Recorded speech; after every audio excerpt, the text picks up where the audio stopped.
It was a cold, quiet morning in the small town of Bridgewood. Detective Anna Carter sat in her modest office, sipping her coffee as the sun crept over the horizon. Her routine was simple: arrive early, review reports, and prepare for the day ahead. But today was different. A knock on the door interrupted her peace, and Officer Daniels stepped inside, his face pale. "We've got a case," he said, handing her a file. "Emily Parker, 24 years old. She went missing last night." Anna quickly scanned the file. Emily was a local art student known for her talent and quiet demeanor. Her family had reported her missing when she didn't come home after her evening class. "What do we know so far?" Anna asked, already feeling the familiar spark of determination. "She was last seen near the old train station," Daniels replied. "Her car is still parked there, but there's no sign of her." Anna and Daniels drove to the train station, the cold air biting at their faces as they stepped out of the car. The station was abandoned, its walls covered in graffiti and its windows shattered. It was the kind of place most people avoided, especially at night. As they approached Emily's car, Anna noticed something unusual. The driver's door was slightly open, and a scarf lay on the ground nearby. "This must be hers," Anna said, picking it up carefully. It was a bright red scarf, the kind that would be hard to miss. She scanned the area, her sharp eyes catching a set of footprints leading away from the car. "Daniels, look at this," she said, pointing to the tracks. "They're fresh," Daniels observed. "Someone must have been here recently." Following the footprints, Anna and Daniels came across a man sitting on a bench near the station. He was hunched over, his hands stuffed into his coat pockets. As they approached, he looked up, his eyes wary. "Detective Carter," Anna introduced herself. "We're investigating a missing person. Did you see anything unusual here last night?" The man hesitated, his gaze darting to the side. "I might have," he said slowly. "I saw a woman arguing with someone near the station. A tall man, wearing a black hoodie." "Did you see where they went?" Anna pressed. "They headed toward the tracks," the man said. "But I didn't stick around. Didn't want any trouble." Anna's mind raced as they followed the tracks. The tall man in the black hoodie could be their suspect, but they needed more evidence. As they walked, Anna's eyes caught something shiny in the dirt. She bent down and picked up a silver locket. Opening it, she found a small photo inside, a picture of Emily smiling with her family. "This belongs to her," Anna said, her voice firm. She must have dropped it during the struggle. The discovery deepened the mystery. Who was the man in the hoodie, and why was Emily arguing with him? Anna knew they were only scratching the surface of a much larger puzzle. Their search led them to an old storage building near the edge of town. The door was ajar, and inside, the faint glow of a flashlight flickered. Anna motioned for Daniels to stay quiet as they entered, their footsteps light against the concrete floor. The room was cluttered with boxes and old furniture, but in the corner they found something chilling: a sketchbook. Flipping through the pages, Anna recognized Emily's style immediately. The sketches were dark, depicting shadowy figures and eerie scenes. On the last page, a single word was scrawled in bold letters: "Help." The pieces of the puzzle were falling into place, but the danger was far from over. Anna could feel it in her gut. Whoever had taken Emily was still out there, watching, waiting. Anna sat in her car outside the storage building, her thoughts racing. The sketchbook was a clue, a window into Emily's world, but it also raised new questions. Who was the shadowy figure Emily had drawn? Was it the man in the black hoodie? Daniels broke the silence. "What do you think, detective? Could Emily have known her abductor?" Anna nodded slowly. It's possible. The drawings suggest she was afraid of someone, but we need more proof.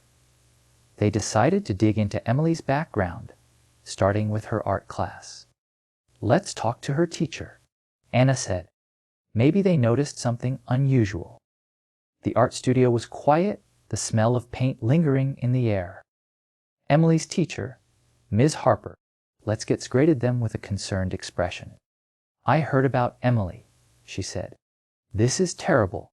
She's such a talented student. Did you notice anything unusual about her recently? Anna asked. Did she mention anyone or seem worried? Ms. Harper hesitated. Well, a few weeks ago, she started staying late after class to work on a project. She said it was important, but she wouldn't tell me what it was. She seemed distracted. Do you know what she was working on? Daniels asked. Miss Harper shook her head. No, but she kept her sketches in her locker. Maybe you'll find something there. Back at the studio, Anna and Daniels opened Emily's locker. Inside, they found more sketches, each one more disturbing than the last. The shadowy figure appeared again and again, looming over Emily in different scenes. One sketch stood out, a detailed drawing of the train station.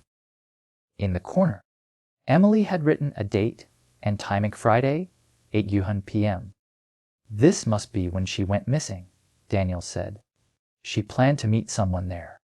Anna studied the sketch closely. She wasn't just meeting someone, she said. She was scared. This was a trap. As they left the studio, Anna's phone buzzed. It was a call from an unknown number.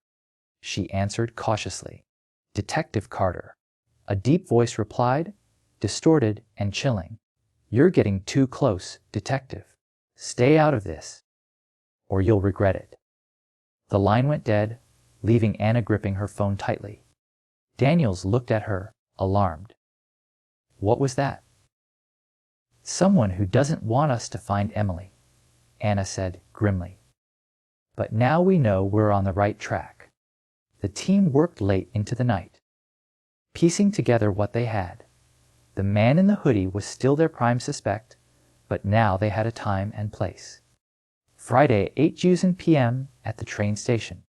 Anna reviewed the security footage from nearby businesses.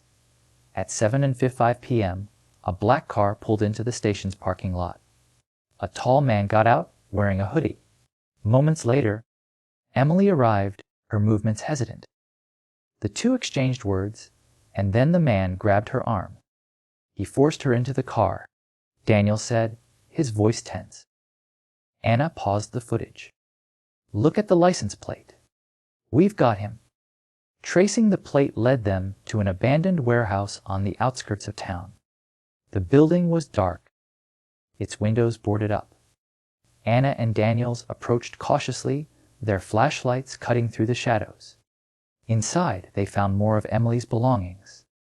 A scarf, her sketchbook, and a notebook with cryptic notes. One phrase was repeated over and over: trust no one. Anna's gut told her they were close, but the danger was escalating. Whoever was behind this wasn't just trying to scare them. They were prepared to fight back. Anna and Daniels stood outside the warehouse, the eerie silence sending chills down their spines. They had backup on the way, but Anna couldn't wait. Every second mattered. Emily was running out of time. I don't like this, Daniels said. His voice was low, but the concern was clear. What if it's a trap? It is, Anna said, gripping her flashlight. But we don't have a choice. Emily's here. I can feel it. They pushed the heavy door open, the creak echoing through the empty halls. The air inside was stale, thick with the scent of oil and rust. The warehouse was massive, with rows of crates stacked to the ceiling. Anna's flashlight scanned the area, landing on a piece of torn fabric caught on a nail. It was pink, the same color as Emily's jacket. She was here, Anna whispered. Daniels crouched down, picking up a small piece of paper from the floor. It was a drawing of the shadowy figure. This time, the figure had a knife. "This guy's taunting us," Daniel said. "He wants us to be scared." Anna shook her head. "No, this isn't just a game. This is his way of leaving a trail. He wants us to follow him." In the corner of the warehouse, they found a door leading to the basement. It was slightly ajar, the darkness beyond it impenetrable. "This has to be it," Anna said. Daniels hesitated. "We should wait for backup." Anna's jaw tightened. "We don't have time. If she's down there, we need to act now." She pulled out her weapon and nodded to Daniels. Together, they descended the narrow staircase, their footsteps echoing on the cold concrete. The basement was even larger than they'd expected, with dim overhead lights casting long shadows. As they moved deeper, they heard a faint sound, a muffled cry. "Emily," Anna called out. The cry grew louder. They followed it to a locked door. Daniels tried the handle, but it wouldn't budge. "It's locked," he said. Anna examined the lock. "Stand back." She fired at it, the sound deafening in the confined space. The door swung open, revealing a small room. Emily was inside, her hands tied and her face pale. She looked up them, tears streaming down her cheeks. "Help me," she whispered. As they freed Emily, a sudden noise behind them made Anna spin around. A figure stepped out of the shadows, the man in the hoodie. He held a gun, his face hidden. "Drop your weapons," he said, his voice cold and steady.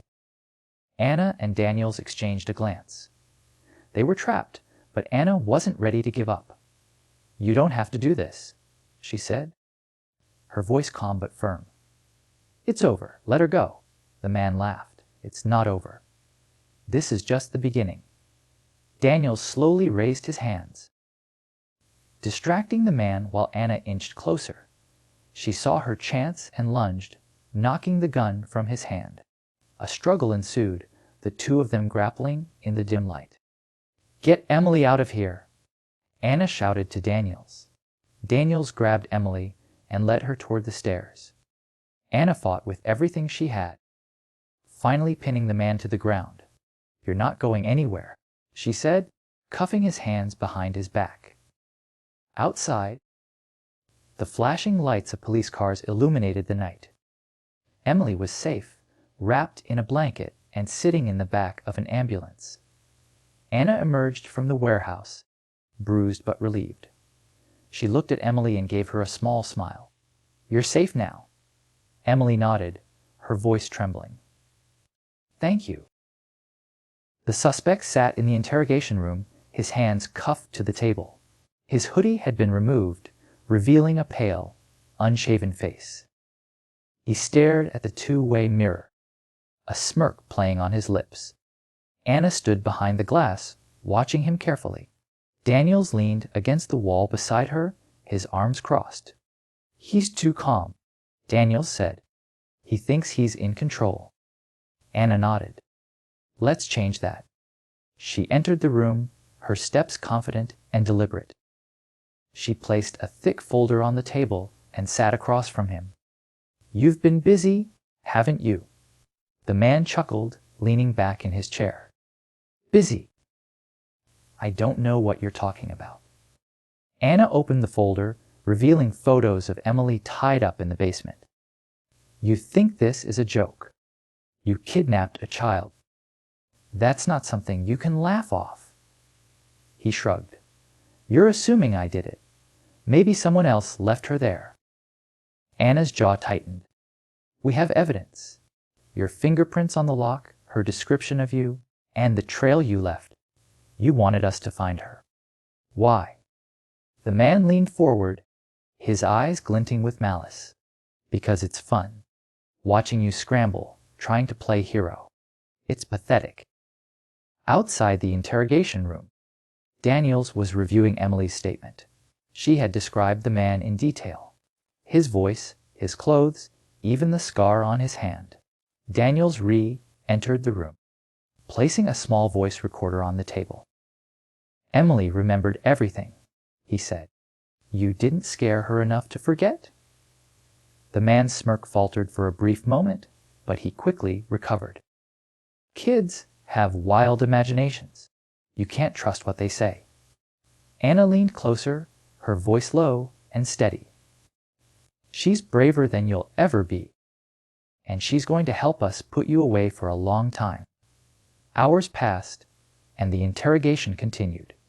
The man refused to admit anything, but Anna noticed cracks in his demeanor. His hands fidgeted, and he avoided her gaze whenever Emily's name was mentioned. Finally, she decided to shift her approach. You didn't start with Emily, did you? She asked, her tone softer. There were others. People you hurt, lives you destroyed. Why? He stiffened, his smirk vanishing. You don't know anything about me. Anna leaned back, crossing her arms. Maybe I don't. But I know you're not as confident as you pretend to be. People like you always slip up. As they dug deeper into his past, Anna and Daniels uncovered more disturbing details. He had a record. Small offenses at first, but they escalated over the years. Theft, assault, stalking. Anna brought up one of his earlier victims, a young woman who had narrowly escaped his clutches.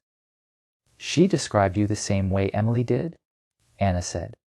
You're a predator, and now you've been caught. The man's composure cracked.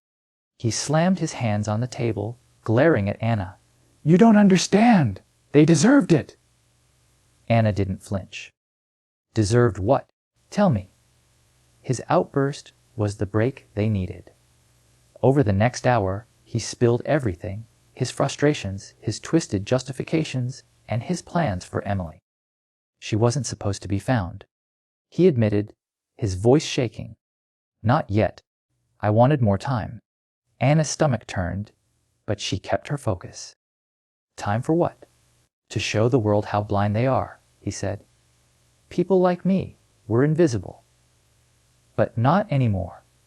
With his confession recorded, Anna and Daniels left the room. The weight of the case settled on Anna's shoulders as she walked down the hall. Daniels placed a hand on her shoulder. You did it.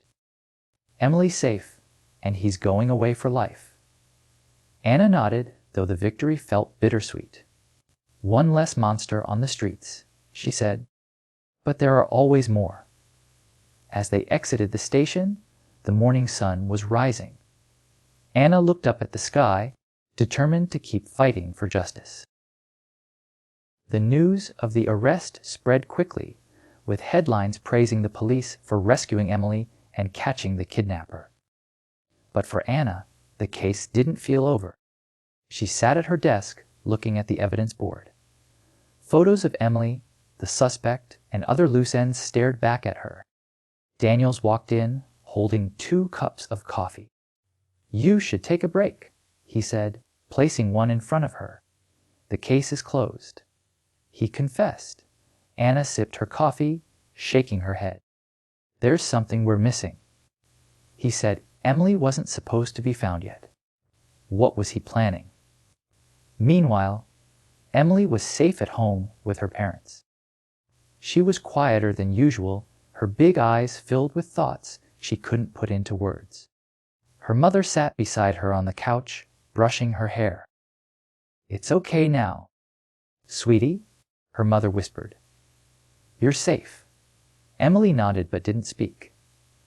She clutched a small teddy bear that Anna had given her at the station. Her father knelt in front of her. Do you remember anything else, Emily? Anything about that man? Emily hesitated, then whispered. He talked about other kids. He said I was lucky. Back at the station, Daniels replayed the suspect's confession.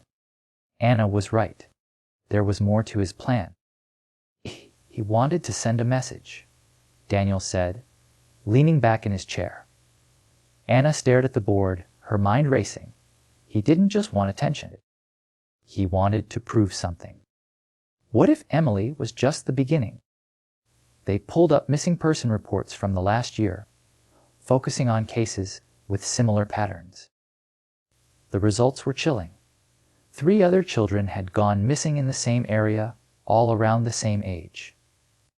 Anna and Daniels worked late into the night, piecing together a timeline. The suspects' movements, the locations of the kidnappings, and the commonalities between the victims painted a grim picture. "He's not working alone," Anna said, her voice firm. "There's a bigger operation here." Emily was just one piece of their puzzle. Daniel sighed, rubbing his temples. "If that's true, then we need to find the others. Fast." They requested a warrant to search the suspect's home again, focusing on hidden compartments or digital records. The second search yielded a breakthrough. Hidden behind a loose floorboard, they found a notebook filled with names, dates, and coordinates. Each name was crossed out except for Emily's. Anna's heart sank as she flipped through the pages. These are his targets, the ones he took, and the ones he didn't get to yet. Daniels pointed at the coordinates. These could be drop-off points or safe houses. We need to act now. With the help of a special task force, Anna and Daniels led a raid on one of the locations listed in the notebook. The abandoned warehouse was eerily quiet as they entered, their flashlights cutting through the darkness. In the far corner, they found 2 children locked in a small room. They were scared but unharmed. Anna knelt down, her voice gentle. "You're safe now. We're here to take you home." As the team secured the area, Anna felt a surge of relief. But she knew their work wasn't over. Back at the station, Emily's parents brought her to visit Anna. Emily ran up to her, hugging her tightly. "Thank you for saving me," she said softly. Anna smiled, kneeling to meet her eyes. "You're very brave, Emily. You helped us save others, too." As Emily left with her parents, Anna felt a sense of purpose stronger than ever. She turned to Daniels, determination in her eyes. "We're not done yet. Let's find the rest of them." Daniels nodded, his expression serious. "Let's bring them all home."